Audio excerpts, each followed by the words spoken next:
안녕하세요. 제 아들의 자랑스러운 엄마가 되고 싶은 30대 여자입니다. 대부분의 사람들은 고요한 절망 속에서 인생을 살아간다는 말이 있죠.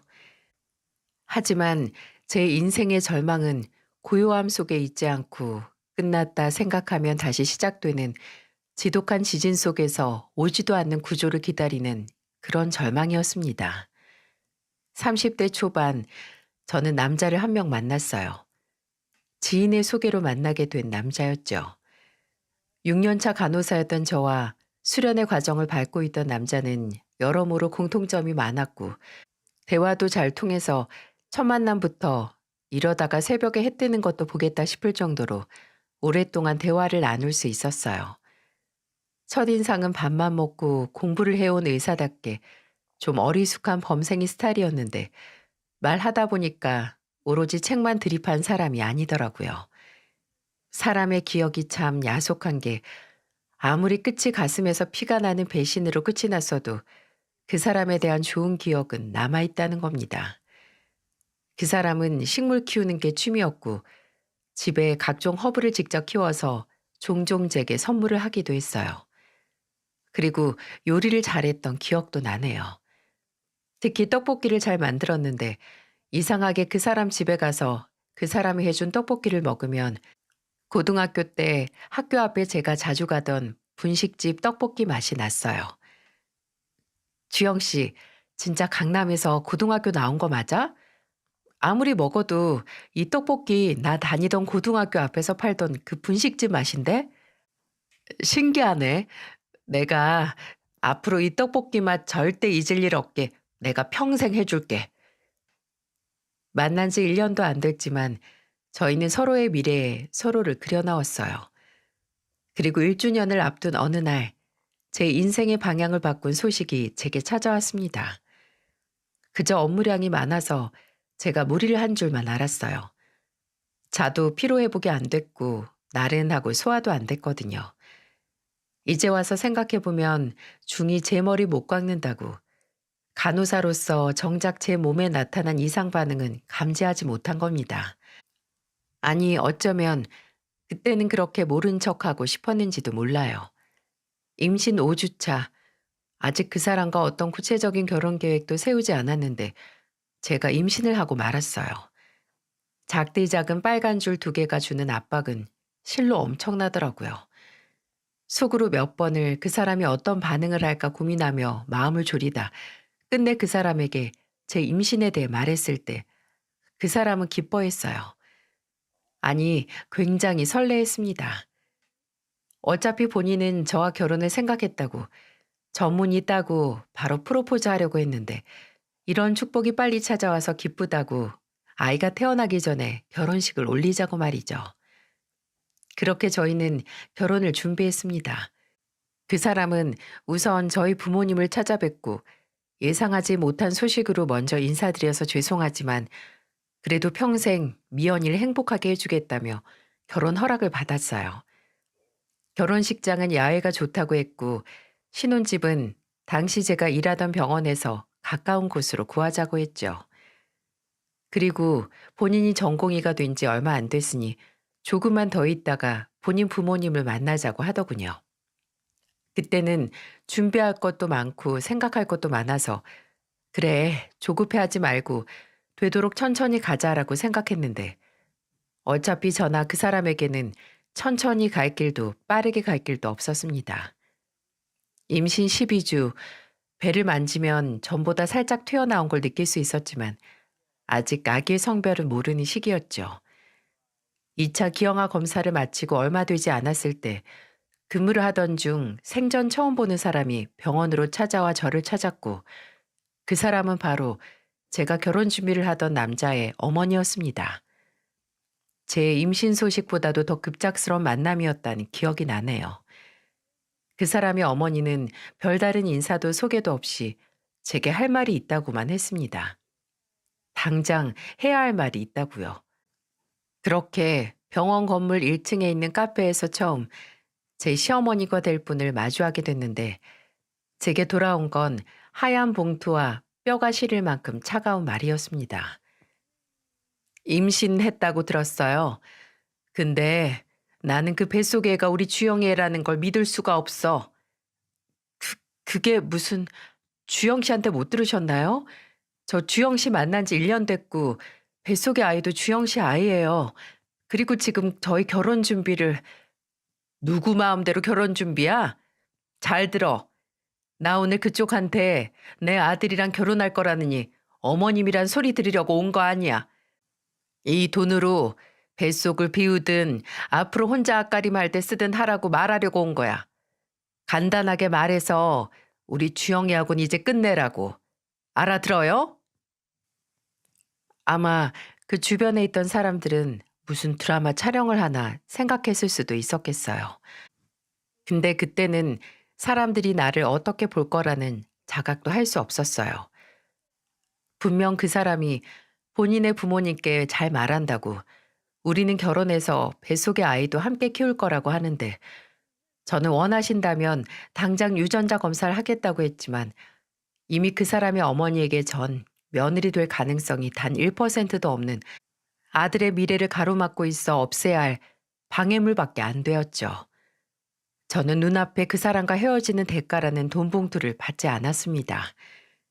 그 사람의 어머니는 후회할 짓 하지 말라고 주제에 자존심은 있다고 저를 조롱했지만 그때까지만 해도 어떻게 해서든 그 사람과 결혼할 거라는 무조건적인 믿음이 있었기 때문이기도 했습니다.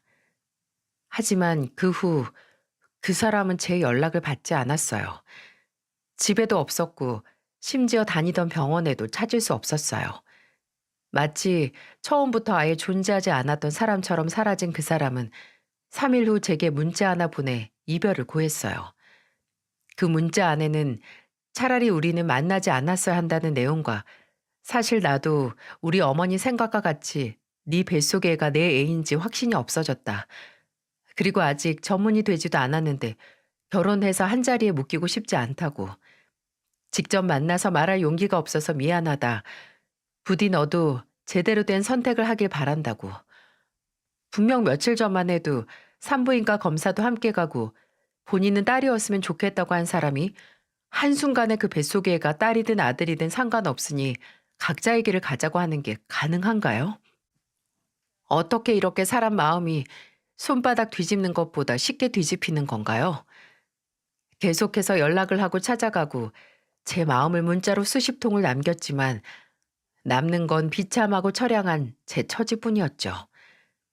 부모님께서는 그런 놈은 있고 시간이 허락할 때 뱃속의 아이도 지우라고 하셨어요. 부모님 입장에서는 불쌍한 내 딸을 구해야 하니 내 딸을 버린 인간과 이어진 모든 게 꼴보기 싫으셨겠죠. 그리고 미혼모가 혼자 살기 힘든 세상이니 제가 그 길로 가기 원치 않으셨습니다. 네가 뭐가 아쉽다고 그놈이 버린 애를 낳아서 혼자 키워. 미연아, 너 아직 젊어. 엄마는 네가 아직 태어나지도 않은 애 때문에 네 인생 포기하는 거 절대 반대야. 어머니도 아버지도 오빠도 모두 저를 생각해서 제가 소중하니까 깨끗하게 새 출발을 하라고 했던 거라는 걸 압니다. 아는데 얼마 전까지만 해도 아들이면 이름을 호현이라고 하고 딸이면 효민이라고 부르고 싶다는 생각을 하고 나도 주변 사람들도 태몽을 안 꿨는데 우리 아기는 태몽이 없는 걸까 아쉬워하고 심지어 딸이든 아들이든 나중에 함께 친구처럼 손잡고 여행을 다니고 싶다는 상상을 했었는데 어떻게 그렇게 쉽게 떼어낼 생각을 할 수 있겠어요? 절반은 나를 그리고 내 뱃속의 아이를 버린 놈의 아이이긴 하지만 또 절반은 제 아이라는 생각에 마냥 현실적인 생각은 할 수 없었고요. 그리고 어느 정도는 증명하고 싶었던 것도 있었습니다. 나를 버린 인간 없이 그 인간들이 지우라고 했던 아이를 보란 듯 낳아 행복할 수 있다는 걸 말이죠. 그리고 선택의 기로에 서 있었을 때 저는 그렇게 궁금해하던 제 아이의 태몽을 꿨습니다. 임신을 하고 한참 뒤 꾼 거라서 태몽인지 뭔지 알 수 없지만 혼자 밤하늘을 바라보고 있었는데 하늘에 떠있던 둥근 달이 아주 천천히 하늘에서 떨어지더니 제 품에 가득 안기는 꿈을 꿨어요. 잠에서 깨고 나서 긴가민가 했지만 그렇게 궁금해하던 제 아이의 태몽을 꿨습니다. 잠에서 깨고 나서 긴가민가했지만 그렇게 궁금하던 내 아이의 태몽을 지금 이 순간 꾸게 된 건 무슨 이유가 있을 거라고. 어쩌면 뱃속의 아이가 꼭 저를 만나고 싶어 하는 건 아닌가 하는 생각까지 하게 됐죠. 부모님은 낳으면 부모 자식 인연을 끊자고 하실 정도로 반대를 하셨지만 저는 제 자식을 만나야 했기에 출산을 선택했어요. 저는 3.4kg의 건강한 아들을 낳았고 그렇게 저와 아이 둘뿐인 가족이 탄생했습니다. 제 호적에 올릴 제 성을 따라 이름을 김호연이라고 지은 내 아들. 부모님은 태어난 아이를 보자마자 서럽게 우셨어요. 미안하다고. 네가 세상 빛을 못 보게 할 뻔했다고 너무 미안하다고 하면서 아이와 제게 사과를 하셨습니다.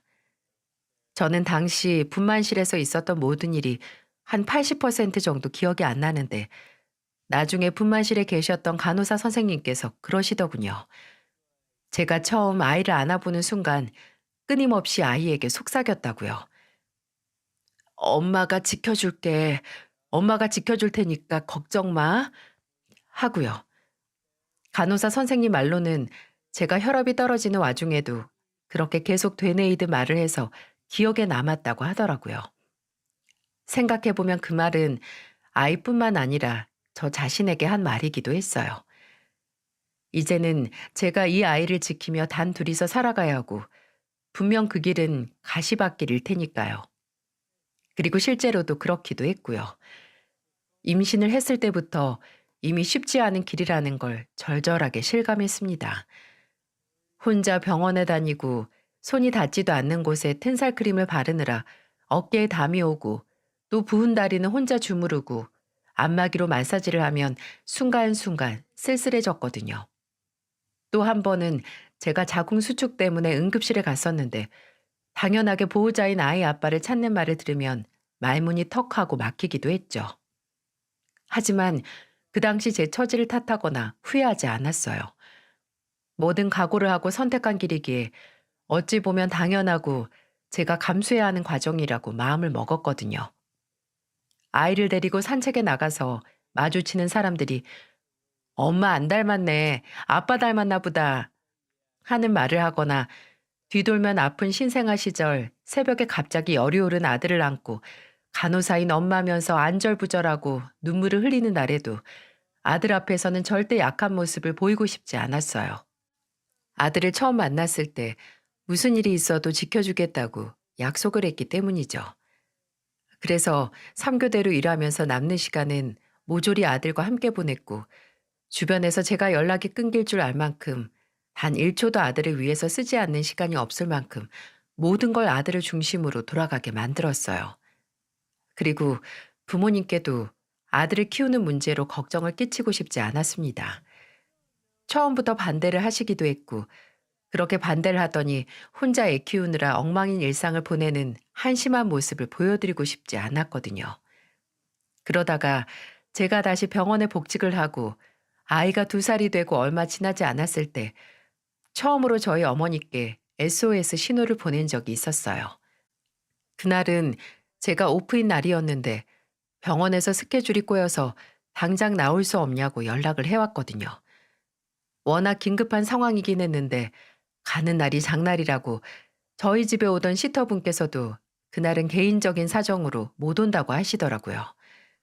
정신이 쏙 빠졌죠. 새언니도 워킹맘이라서 정말 부탁할 사람이 하나도 없었는데 그때 처음으로 어머님께 부탁을 드린 겁니다. 전화로 정말 구구절절 말했었습니다. 엄마, 내가 정말 너무 급해서 그러는데 나 딱 한 번만 도와주면 안 돼요? 정말 이런 일이 원래 없는데 나 앞으로도 엄마한테 이런 부탁 안 할게요. 우리 호연이 좀 봐줘요. 거의 매달리다시피 하며 어머니께 말했는데 어머니는 잠깐 아무 말도 안 하시다가 애 데려오라고 하셨고 저는 당장 아들을 데리고 본가로 날아갔습니다. 아이 용품이 든 가방을 어머니께 드리고 아들 얼굴 한번 보고 병원으로 가려고 현관 앞에 서는데 저는 그때 그 치밀어 오르는 감정을 아직도 잊을 수 없어요. 저는 저를 다시 몸을 돌려 배웅하시던 어머니를 마주보고 눈물을 터뜨렸습니다. 그리고 시간을 되감은 것처럼 어머니 옆에서 철부지 어린애가 된 것 마냥 울면서 말했어요. 엄마, 나 정말 엄마한테 이런 한심한 모습 보이고 싶지 않았는데 죄송해요. 엄마가 그렇게 하지 말라는 선택해 놓고 이제 와서 이런 부탁까지 해서 정말 정말 죄송해요. 엉엉 우는 저를 보던 어머니께서는 한 손으로는 제 아들을 받쳐서 안으시고 다른 한 손은 활짝 벌려 저를 안아주셨어요. 그리고 말씀하셨죠. 그런 말 하지 마. 미연이 너 충분히 잘하고 있어. 엄마가 되는 연습하는데 당연히 엄마 도움을 받아야지. 엄마도 미안하다. 처음부터 우리 미연이 못 믿어줘서 엄마가 미안해. 그 후로 종종 어머니의 도움을 받으며 일과 육아를 병행할 수 있었어요. 아버지께서도 종종 집에 오셔서 손자를 돌봐주셨고, 아빠의 자리는 없지만 온 가족의 사랑을 받으며 다행히 아들은 무럭무럭 자랐죠. 하지만 아직 사회는 아빠의 자리에 대한 집착을 거두지 않았습니다. 일단 미혼모에 대한 사회적인 시선이 곱지 않았어요. 온갖 모멸적이고 비틀어진 고정관념으로 손가락질하고 사람을 판단하거든요. 아들이 2살이 되고 처음 어린이집에 보냈을 때 제가 무슨 얘기까지 들었냐면요. 한 번은 같은 어린이집 엄마들 모임에 초대된 적이 있었어요. 5명 정도 모여서 같이 주말에 점심을 먹다가 자연스럽게 서로 학생대 얘기가 나왔었는데 제가 다니던 대학이 있던 지역에 대해 말하니 한 아이 엄마가 그러더라고요. 호연이 엄마는 학생 때 좀 놀았을 것 같은데 아닌가 봐요. 의외네요. 이 말 때문에 오해하실 수도 있을 것 같은데 제 겉모습도 그렇고 일상적인 말투도 날티가 나는 것과는 정말 아예 반대였어요. 오히려 긴장을 풀고 있으면 좀 어수룩해 보인다는 말을 듣는데 그런 제게 학생 때 좀 놀았을 것 같다고요? 확신할 수 있었죠. 아, 저 여자 내가 미혼모라고 날 막 살았다고 막 살다가 사고 쳐서 애 혼자 키운다고 생각하는구나 하고요. 제가 착각한 게 아닌 게 그 아이 엄마가 그 말을 내뱉는 순간 분위기가 싸해졌거든요. 다른 애 엄마들이 제 눈치를 보기 시작했고 정적이 흘렀습니다. 그때 그냥 웃어 넘길 수도 있었겠지만 그러고 싶지 않았네요. 나를 무시하는 걸 넘어가면 분명 제 아들을 볼 때도 아빠 없이 엄마랑 사는 불쌍한 아이로 볼 게 뻔하기 때문입니다.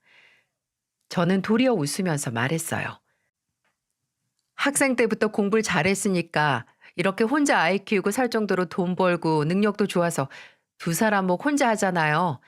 왜 그렇게 생각하셨을까? 무슨 의도로 말한지 짐작은 가는데요. 제발 그 의도가 아니었으면 좋겠네요. 매번 아들과 저를 보면 아이 아빠의 부재를 찝어내는 사람들에게 전 늘 우리 집에 애 아빠는 없어요. 그 대신 2사람 목 다 하는 엄마는 있는데 라고 응수해야 했습니다. 그저 남들과는 좀 다른 가정 형태를 꾸렸다고 혼자라고 해서 주눅들고 뒤로 숨고 싶지 않았거든요. 그리고 제가 움츠러들면 내 아들도 움츠러들 수밖에 없다는 생각에 더 당당해지려고 노력했습니다. 또 남들에게 2사람 목 다 해내는 엄마라고 저를 소개했던 것처럼 실제로 아들에게 그런 엄마가 되어주고 싶었고요. 근데 과욕이었던 건지 육아 3년 만에 제게 허리 디스크와 더불어 수면 부족으로 인한 만성 위염, 편두통과 빈혈까지 참 골고루도 아팠네요. 오빠는 걸어다니는 종합병원인 제게 나가서 간호사라고 하지 말라고 했고 더욱 억울한 건 이렇게 아파도 왜 살은 붙는지 미스테리였어요. 근데 살이 붙으면 몸이 무겁고 쉽게 피로해져서 악순환이 따로 없었어요. 모든 문제는 운동 부족이었고 저는 제가 건강해져야 아들에게 더 좋은 엄마가 될 수 있을 거라 생각했고 이런저런 운동을 찾아보다가 배드민턴 모임에 가입을 해서 운동을 시작했어요. 다른 운동보다 재밌게 해서 꾸준히 다닐 생각으로 선택했던 그 모임이었지만 저는 그곳에 발을 들여서는 안 됐습니다. 더 건강한 인생을 살기 위해 간 곳에서 배드민턴 채로 제 무덤을 파게 될 줄 감히 상상도 못했거든요. 그곳에서 저는 또 다른 남자를 만나게 됐습니다. 모든 문제는 제가 새로운 남자와 엮이게 되면서 일어나는 것 같네요. 그 남자는 기존 회원이었는데 제게 배드민턴의 기초를 알려주었고 또 시합 상대가 되어줬어요.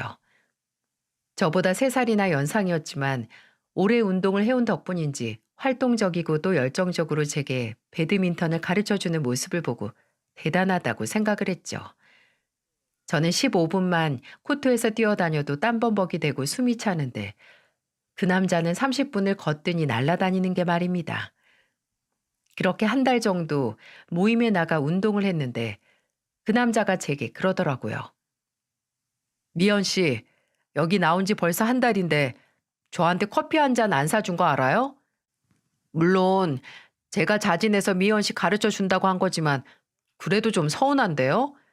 그래도 명색이 스승님인데 아, 그렇네요. 제가 미처 먼저 챙기질 못했어요. 그럼 기프티콘이라도 보내드릴까요?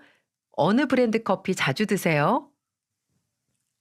제 말에 그 남자는 불현듯 크게 웃더니 이내 미연 씨 너무 정없는 거 아니냐. 같이 안 먹으면 무슨 의미가 있냐며 날 잡아서 운동 끝나고 같이 커피 한 잔 하자고 하더군요. 뭐 그 남자 덕분에 한 달 동안 살도 5kg나 빠졌고 받은 게 있으니 주는 게 있다는 생각에 알겠다고 하고 약속을 잡았습니다. 근데 그 후에도 남자는 제게 먼저 친근하게 다가오기 시작했어요. 처음에는 그 남자 말처럼 배드민턴 스승과 제자 사이의 친근함이라고 생각을 했는데 자주 사적인 약속을 잡으려고 하고 모임을 나간 지 3달 정도 됐을 때는 제가 퇴근하는 시간에 맞춰서 데리러 오고 저녁을 사준 다음에 집까지 데려다 주는 수고로움을 감수하더라고요. 아, 이건 아니다 싶었죠. 이성이 제게 보내는 호감이 너무 오랜만이기도 해서 당황스럽기도 했지만 그때 저는 누굴 만날 여력이 없었거든요. 이미 육아, 일, 심지어 운동까지 끼워 넣고 있는데 시간이 부족할 수밖에요. 그래서 하루는 헛다리를 짚고 창피함을 당하는 한이 있더라도 아직 시작도 안 된 관계를 미연에 끊어내야겠다고 생각했어요. 그리고 또다시 야간 근무를 한 저를 데려다 주겠다고 온 남자의 차에 올라타 물었습니다. 혹시 나랑 연애하고 싶냐고요. 남자는 마치 기다렸다는 듯 그렇다고 대답을 했고 저는 마음은 고맙지만 나는 지금 누굴 만날 상황이 아니고 또 승재 씨도 나 말고 다른 여자를 찾아보는 게 나을 거라고 그러니까 여기서 정리를 하자고 말했습니다. 꽤 단호하게 말했는데도 남자는 왜 그렇게 성급하게 정리를 하자는 건지 모르겠다고 가볍게 한 번만 만나보면 안 되냐고 해서 저는 말하지 않았던 사실을 말했습니다. 승재 씨, 나 아들 있어요. 올해 3살이고요. 미연 씨 결혼했어요? 그런 소리 전혀 못 들었는데? 아니요. 결혼은 안 했고 그냥 아이만 있어요. 만나는 사람이 있었는데 결혼까지 못 갔거든요. 이제 내가 왜 승재 씨 못 만나는지, 승재 씨도 나랑 만나서 좋을 거 없다는 건지 알겠죠? 그러니까 여기까지만 해요. 제 마지막 말에 남자는 한동안 생각을 하는 것처럼 아무 말이 없었어요. 역시 그런 말 듣고도 마음 안 돌릴 남자는 없지라고 내심 씁쓸해하고 있었는데 남자는 저보다 더 단호한 얼굴로 말했어요. 아니, 그래도 왜 나랑 미연 씨가 만나면 안 되는지 모르겠어요. 미연 씨가 아들이 있으면 뭐요? 이제 미연 씨가 왜 그렇게 사람을 밀어냈는지 알겠는데 그래도 왜 우리가 만나면 안 되는지 그 답이 되는 건 아니잖아요. 미연 씨가 아기가 있으면 뭐요? 내가 미연 씨가 애가 없을 거라고 생각하고 좋아하게 된 것도 아닌데 나는 오히려 일도 하고 혼자 육아도 하고 또 이렇게 꾸준히 운동도 하면서 열심히 사는 게 대단하다고 생각하고 미연 씨를 더 알고 싶어요. 미연 씨가 왜 날 밀어내는지는 알겠어요. 힘들었겠죠. 혼자 아이 키우면서 얼마나 힘들고 억울한 일이 많았겠어요. 나는 감히 헤아릴 수 없는 경험을 했을 거예요. 근데 나는 미연 씨한테 그런 실망감 안 줄 자신 있으니까 한 번만 기회를 주면 안 돼요? 도무지 이해가 가질 않더라고요. 그때 그 남자의 조건은 40대 초반의 대기업 가장이라는 스펙을 가지고 있었고 또 모임에 나가면서 알게 된 건 남자의 부모님이 지방에서 크게 과수원을 해서 본인 벌이뿐만 아니라 원래 경제적으로 넉넉한 집안 출신이라는 거였어요. 적은 나이는 아니었지만 그래도 왜 이런 조건의 남자가 제게 매달리듯 구애를 하는 건지 의아할 따름이었죠. 남자는 계속되는 제 거절과 밀어냄에도 단 한 번은 흔들리지 않고 밀어내지지 않았어요. 오히려 본인이 얼마나 애들과 잘 지내는지 아냐고 미연 씨 아들도 꼭 나를 만나고 싶어 할 거라는 말까지 하더라고요. 이러는데도 제가 기회를 안 줬다면 저는 이곳에 사연을 보내게 될 일도 없었겠죠. 계속되는 구애의 춤에 저는 넘어가고 말았고 그렇게 저희는 연인이 되었습니다. 그 남자와 만나면서 가장 저를 편하게 해줬던 건 바로 안정감이었어요. 늘 미혼모로서 당당하게 살았지만 마음 한구석에는 저도 마음 편히 누군가에게 기대고 싶은 마음이 있었거든요. 나는 혼자가 아니고 앞으로도 혼자서 모든 일을 할 계획은 없다. 라는 걸 증명해내고 싶었습니다. 그 사람은 제가 아들을 데리러 가지 못하는 날 자진해서 어린이집에 가서 아들을 하원시키고 심지어 제 근무 시간이 끝날 때까지 아들을 데리고 영화관이나 박물관, 공원에 가서 시간을 보냈어요. 처음 남자가 제 아들을 데리고서 함께 병원 앞에서 퇴근하는 저를 기다리는 걸 봤을 때 그 심정은 아마 누구도 이해하지 못할 겁니다. 한때는 내 아이의 아빠가 그렇게 아이와 함께 나를 맞이해주는 꿈을 꿨었는데 다 포기하고 살다가 기대도 안 한 상태에서 마주쳤으니 이루 말할 수 없을 정도로 벅차올랐죠. 또 남자는 아직 어린 아들이 어린이집에서 배웠거나 아니면 TV에서 본 대로 본인을 보고 아빠라고 부른 적이 있는데 그때 당황하지 않고 아빠 왜? 라고 대답을 하는 겁니다. 제가 놀라서 아들한테 아빠 아니야, 삼촌 해봐, 삼촌 이라고 했는데 남자는 오히려 저를 말리면서 그러더라고요. 왜? 난 삼촌보다 아빠라고 하는 게 더 좋은데? 지금이야 호연이가 뭣도 모르고 또 다른 애들 보면 아빠가 하나씩 있으니까 당연히 날 아빠라고 부르는 건 그럴 수 있는데 나중에 조금 더 커서 나 아빠로 인정해주고 아빠라고 불렀으면 좋겠다. 그건 명백한 프로포즈였어요. 그리고 정말 며칠 뒤 남자는 제게 이제는 네가 보호받을 수 있고 혼자서 모든 걸 떠안고 살지 않았으면 좋겠다고 본인이 그렇게 만들어주고 싶다고요. 그 말은 당시 제게 도저히 한입 베어물지 않을 수 없는 선악과나 다름없었어요. 저는 그 달콤한 말과 현란한 말솜씨 취해 만난 지 1년도 되지 않았을 때 그 프로포즈를 받아들였어요. 그리고 무엇보다 제가 예비 남편의 프로포즈를 받아들인 건 그 당시 제가 읽었던 한 글 때문이기도 했어요. 아이의 발달에 대해 쓴 책에 나온 글이었는데 아이는 자라면서 본인이 롤모델로 보고 자랄 수 있는 어른이 필요하다고요. 주로 딸에게는 그게 엄마이고 아들에게는 그게 아빠인데 그때 본인의 성별과 같은 보호자를 보고 많은 걸 배우면서 자란다고요. 그때 그 글을 읽었을 때 저는 처음으로 아들에게 아빠가 있어야 한다는 생각을 했었거든요.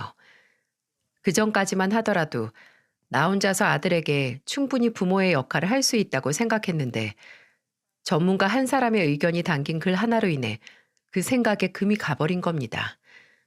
정말 자식 기르는 부모가 팔랑귀가 되는 건 어쩔 수 없나 봐요. 물론 그때 내가 너무 성급하게 결혼을 결심한 건 아닌가 고민했는데 그때의 상황은 제가 이성적인 생각을 하게 가만두지 않았어요. 일단 저희 부모님께서 엄청나게 기뻐하셨습니다.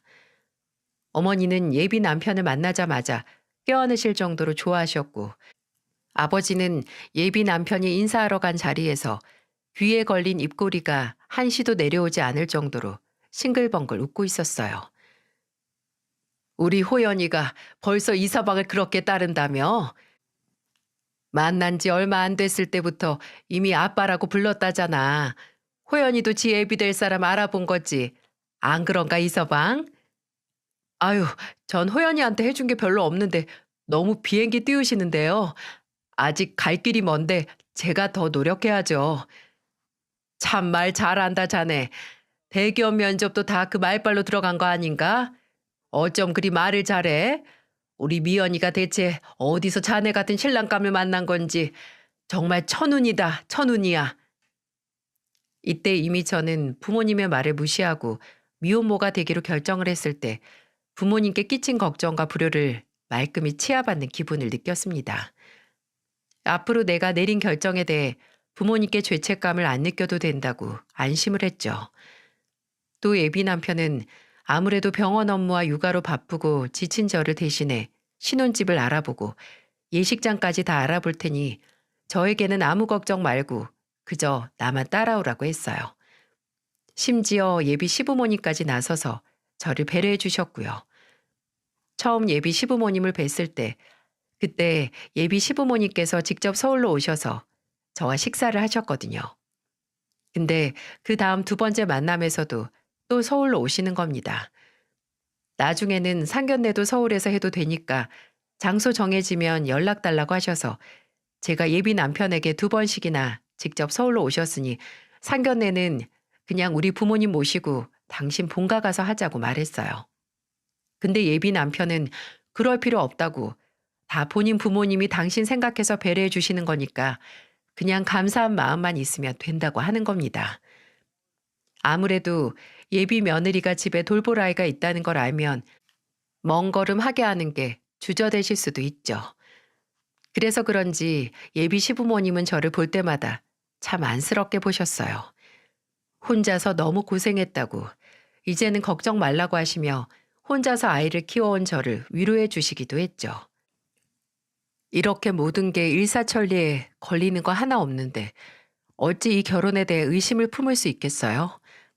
하지만 너무 맑은 물에서 물고기가 못 사는 것처럼 서로 다른 사람이 만나 의견을 조율해야만 하는 과정에서 잡음 하나 안 나오는 건 그건 또 그거대로 문제가 있었더라고요. 그리고 그 문제를 늦으면 너무 늦었고 또 빠르다면 천만다행으로 알게 된 날이 바로 제 결혼식이었다는 거였습니다. 새벽에 일어나서 설레는 마음을 느낄 새도 없이 잔뜩 긴장한 채로 드레스 피팅 받고 헤어 메이크업 받고 수십 명이나 되는 사람들 사이에서 혼이 나가고 있는데 정신을 차려보니 신부 대기실이더라고요. 그래도 예비 남편이 원하던 대로 결혼식에서 반지 전달하는 일을 맡은 우리 아들, 본인 몸에 딱 맞는 턱시도를 입은 귀여운 모습에 긴장이 좀 풀렸습니다. 긴장이 좀 풀린 만큼 대기실에 들어온 사람들과 더 자연스러운 미소로 사진을 찍고 있는데 본식을 20분 남긴 시각 신부 대기실로 사색이 된 어머니께서 들어오셨어요. 입구에서 손님들을 맞이하느라 바쁘실 분이 어딜 다녀오신 건지 한복 위에 코트를 걸친 채 왜 마치 귀신이라도 본 사람처럼 나타나신 걸까요? 저를 만나러 온 지인들과 함께 웃고 소소한 인사를 나누다가 그런 어머니를 발견하고 작게 어머니를 불렀습니다. 엄마, 엄마 왜 그래요? 제 물음에도 대답을 안 하고 입술을 파르르 떠는 어머니는 이내 대기실 안에 있던 사람들에게 불호령을 내려서 모두를 당황스럽게 했어요. 나가. 지금 여기서 다 나가줘요. 나 내 딸하고 할 말 있으니까 다 나가라고 얼른. 영문을 모를 일이었어요. 왜 이 좋은 날 어머니께서 고함을 지르시고 당장 쓰러지실 것처럼 몸을 가누지 못하는 건지. 일단 대기실에 있던 사람들을 다 내보낸 뒤 저는 바들바들 떨고 있는 어머니를 붙들고 대체 무슨 일인지 물었습니다. 엄마, 왜 그래요? 무슨 일인데 그래? 어? 미연아, 너, 너 결혼하면 안 돼. 지금 저 밖에 있는 놈하고 절대 결혼하면 안 된다고. 아이고, 이게 무슨 일이야. 우리 불쌍한 미연이, 불쌍한 내 딸. 미치고 한장할 노릇이라는 게 딱 그때 제 상황이었을 거예요. 당장 본식은 얼마 안 남아서 긴장되는데 어머니가 갑자기 나타나서 별다른 설명도 없이 다짜고짜 이 결혼은 안 된다고 하니 불안하고 답답해 죽을 뻔했죠. 이제는 숨도 거칠게 몰아쉬는 어머니에게 일단 심호흡을 하고 알아듣게 설명해 달라고 했는데 어머니가 다급하게 설명을 시작하는 순간 제가 입고 있던 새하얀 웨딩드레스가 점점 붉게 보이는 게 아닐까 할 정도로 제 눈앞은 시뻘겋게 타오르기 시작했어요. 한창 들어오는 손님들과 정신없이 인사를 나누던 어머니께서도 곧 시작될 본식을 앞두고 긴장이 되셨다고 해요. 안 되겠어서 오기 전 산 청심환을 먹으려고 가방을 뒤졌는데 사고 나서 차에 두고 내린 걸 아셨다고 해요. 얼른 갔다 오려고 코트 입고 지하 2층 주차장으로 가셨고 차 안에 있던 청심환을 드신 후 한숨 돌리고 차에서 내리셨다고 합니다. 근데 그때 주차장에는 어머니만 있던 게 아니었어요. 차 2대가 주차 후 시동을 끄더니 이내 차에서 2사람씩 내렸다고 하네요. 나이는 저랑 동년배 정도로 보였다고 합니다. 각자 상대방을 여보라고 부르는 걸로 봐선 부부인 것 같은데 4명이서 아는 사이인지 차에서 내린 다음에 무리지어 엘리베이터가 있는 곳으로 향했고 어머니께서도 그 뒤를 따라 엘리베이터로 가시는데 그때 그중 한 남자가 하는 말이 귓가에 칼처럼 날아 박혔다고 해요. 야, 근데 승재 이 자식 진짜 여자 꼬시는 재주는 비상한 것 같아. 도대체 벌써 몇 번째냐? 3번째지? 아주 이 정도면 뭐 논문이나 책 내야 하는 거 아니야? 어차피 일도 없는 자식이 차라리 글이라도 쓰지. 나는 이 자식 결혼식 오는 게 이제 질린다 질려. 어째 예식장 수준도 점점 떨어지는 것 같고. 모르는 소리 하지 마세요. 이 예식장도 이희한테 겨우 돈 빌려가서 계약한 거잖아요. 어? 이 사람한테도 빌려갔는데? 뭐야? 이 정도면 우리가 결혼시켜주는 거 아닌가? 오빠, 우리 아예 밥 먹고 나올 때 축의금 함을 들고 나오자. 그리고 우진 오빠네랑 나누면 되잖아. 어차피 걔 투자 사기 때문에 주변 연락 다 끊긴 지 오래라서 들어올 축의금도 얼마 안 될걸.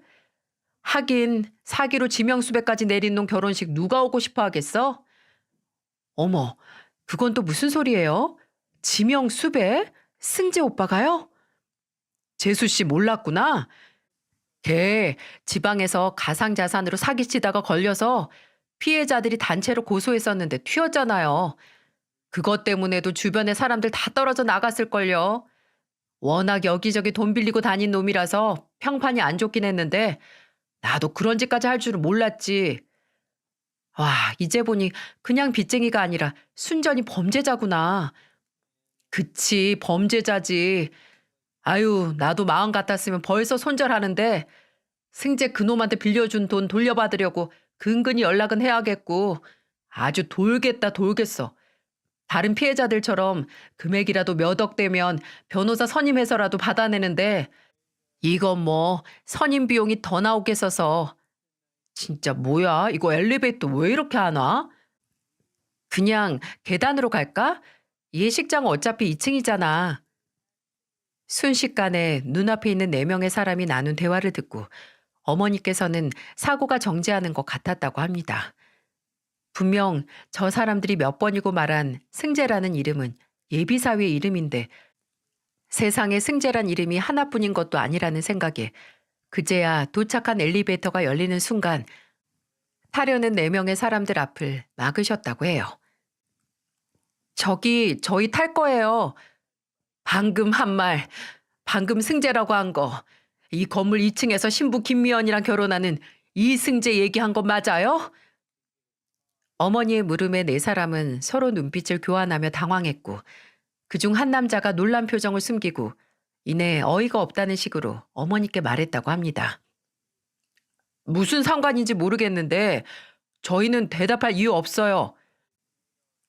어머니는 바로 입고 있던 코트 단추를 풀으셨고 안에 입은 혼주 한복을 내보이셨다고 해요. 그 순간 4사람은 숨을 삼키며 놀랐는데 그때 그 사람들의 반응을 보고 이미 어머니께서는 그 대화의 내용이 진실일 거라는 생각을 하셨다고 합니다. 내가 김미연이 엄마인데 그럼 충분히 알 권리 있는 거죠? 지금 댁들이 말한 거 내 딸이 결혼하는 이승재가 결혼도 이미 2번이나 갔다 왔고 아무 일도 안 하는 백수에 이 결혼도 돈이 없어서 당신들한테 빌려서 하는 거고 심지어 사기로 지명수배 명단에 올랐다고?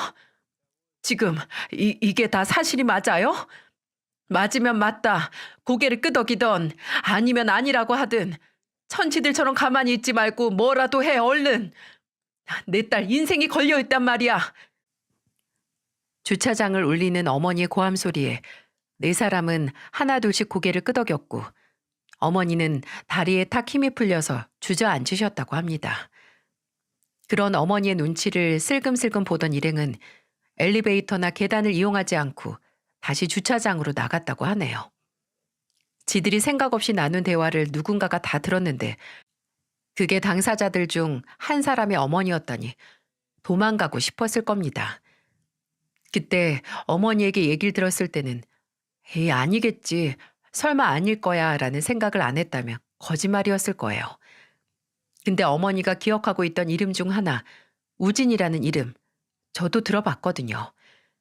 예비 남편이 제게 중학교 때까지 지금까지 친한 친구 무리가 있는데 그중 한 사람의 이름이 우진이라고 했었거든요. 그 이름을 듣고 어머니가 잘못 들은 게 아니라고 정말 남편 친구들과 그 아내들이 나눈 대화를 들었다는 걸 확신할 수 있었어요. 그때 어머니께서 두 손으로 제 팔뚝을 하나씩 붙잡고 단호하게 말씀하셨어요. 아무래도 이상했어. 미연이 너 생각해봐라. 말을 심각하게 잘하지 않았니? 새치 혀에 모터 달린 것처럼 사람 구스르는 말에 도 같은 놈이었고 또 너, 네 시부모님 과수원 가본 적 있어? 말로만 들은 그 과수원 가본 적 있냐고?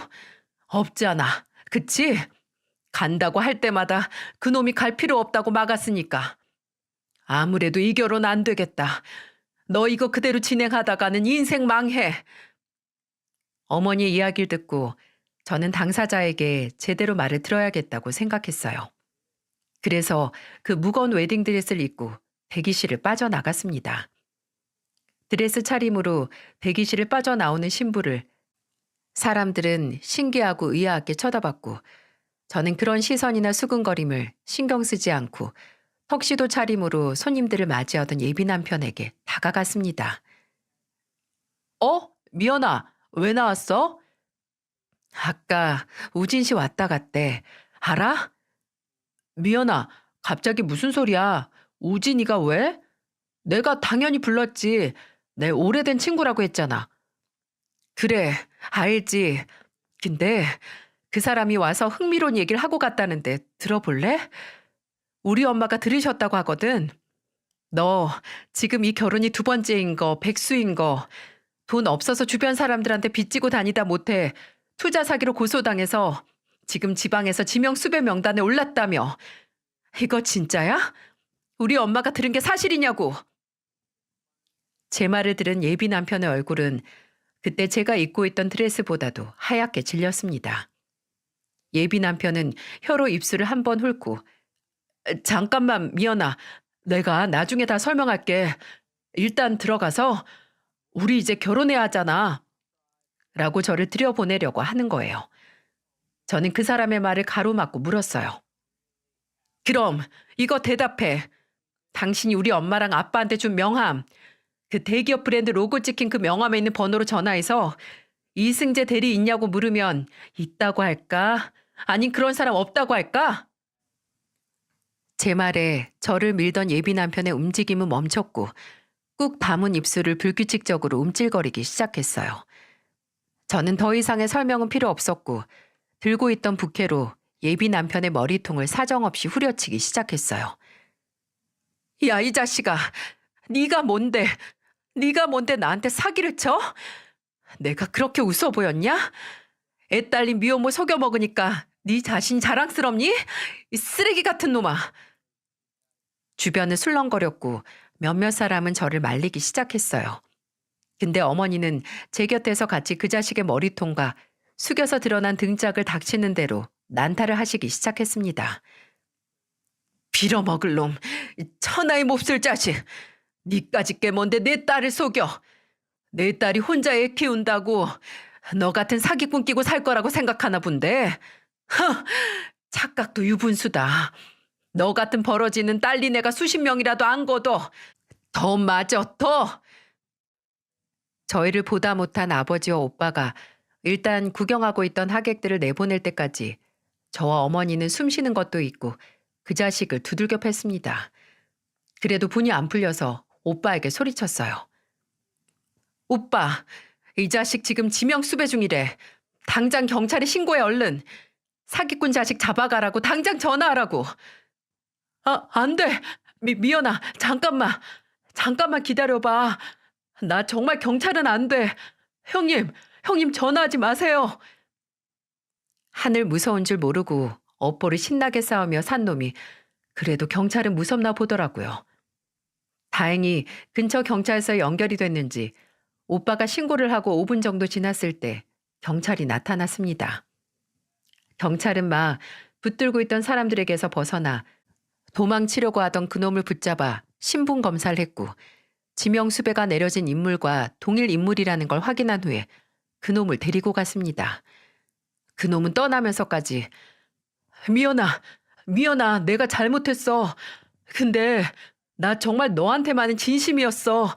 미연아, 미연아! 라고 울부짖으며 끌려갔죠. 그날은 제 인생에 있어서 제일 창피한 순간인가 동시에 허무하기도 한 순간이기도 해요. 눈으로 보고도 믿어지지 않은 소동 이후 아버지와 오빠는 남아있는 하객들에게 그날 예식은 취소라는 걸 알렸고 하객들에게 받은 축의금을 돌려주었어요. 그리고 저는 그동안 신고한 것에 대한 조사를 받았는데요. 이 인간 정말 투자 사기한 거 맞고 지명수배 내려진 것도 맞았어요. 그 지명수배를 하게 된 원인의 피해자에는 그 인간의 두 번째 전 아내도 있었는데 경찰도 참 악질일 정도로 문어발인 놈에게 걸렸다며 혀를 끌끌 차시더라고요.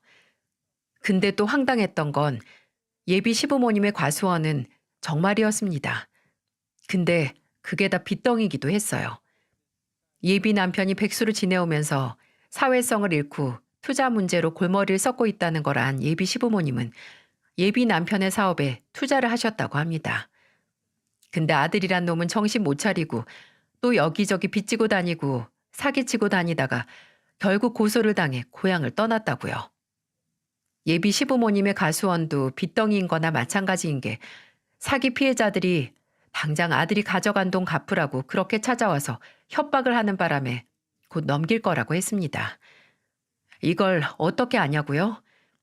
결혼식이 파토가 나고 얼마 뒤 시부모님께서 저희 부모님을 찾아가 사과를 하며 설명해 주셨거든요. 분명 부족함 없이 키웠는데 어쩌다 저렇게 된 줄 모르겠다. 남의 소중한 딸 자식한테 잘못했다가 정말 벌 받은 것 같아서 사과를 하시려고 오셨다는데 두 분도 처음에는 저를 말리고 싶어 하셨다고 하네요. 아들이 어떤지 누구보다 잘 아니까요. 근데 그런 마음보다도 입이라도 뻥끗하면 위협을 가하겠단 아들 앞에서 무너져 버린 겁니다. 예비 남편, 아니 이제 죄수인 그 남자는 입건돼서 재판받고 형을 살고 있습니다. 모든 신분을 다 숨기고 제게 다가왔던 그 인간은 천천히 교도소에서 말라가며 죗값을 치르겠죠. 근데 그 인간이 그곳에서 죗값을 치른다고 해도 제가 입은 상처가 나아지거나 잊고 싶은 기억이 사라지는 건 아니었어요. 아니, 시간이 갈수록 저는 제 자신을 탓하기도 했습니다. 나를 이 불행으로 떠민 건 나 자신이 아닐까 하고요. 어쨌든 모든 선택은 제가 했는데 제게도 내가 겪은 불행으로 인한 책임이 있다고 말이죠. 그리고 그런 마음은 나를 미혼모라고 색안경을 쓰고 보는 사람들보다도 저 자신이 먼저 내가 미혼모니까, 내가 부족하니까, 내가 평범한 가정에 속해 있지 않으니까라는 생각으로 그 인간이 저를 속이기 위해 일시적으로 제게 보여준 그 안정감에 도취돼서 있던 거죠. 진짜 어리석었네요.